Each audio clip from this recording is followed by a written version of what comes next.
আজকে আমরা কথা বলবো অতি উত্তম যে সিনেমাটা আসতে চলেছে খুব শীঘ্রই, এবং এই সিনেমাটা পরিচালনা করেছেন সৃজিত মুখোপাধ্যায় এবং প্রযোজনা করেছেন ক্যামিলিয়ন প্রোডাকশন এবং ম্যাচকার্ট প্রোডাকশন। এই সিনেমাটা ট্রেলারটা কিন্তু রিলিজ করে দিয়েছে এবং ট্রেলারে আমরা উত্তম কুমারকে দেখতে পেয়েছি।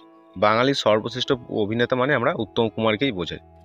মানে তার বিভিন্ন সিনেমা থেকে ছোট ছোট ভিডিও ক্লিপ নিয়ে সেগুলোকে ভিজুয়াল এফেক্টের মাধ্যমে পর্দায় ফুটিয়ে তুলেছেন সৃজিত মুখোপাধ্যায়।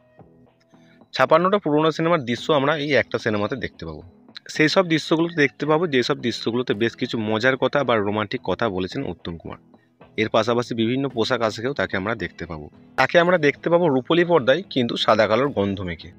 আরও ভালো লাগলো সৃজিত মুখোপাধ্যায়কে, কারণ ৪০ বছর পর আবার আমরা দেখতে পাবো উত্তম কুমারকে। জীবন্ত করে তুলেছেন সৃজিত মুখোপাধ্যায়। দেখুন, এই ধরনের সিনেমা কিন্তু আমরা খুব কম দেখি বা কোনোদিনও দেখিনি। কারণ অন্য একটা সিনেমার ক্যারেক্টারকে এই সিনেমাটার মধ্যে নিয়ে এসে তার সাথে মিলিতভাবে কথা বলা, সেটা কিন্তু দারুণ করেছে এই সিনেমাটার মধ্যে।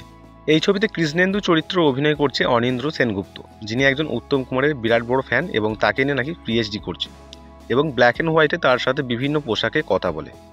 তার সঙ্গে দেখা হলো কি করে, এইটাই দেখার পালা।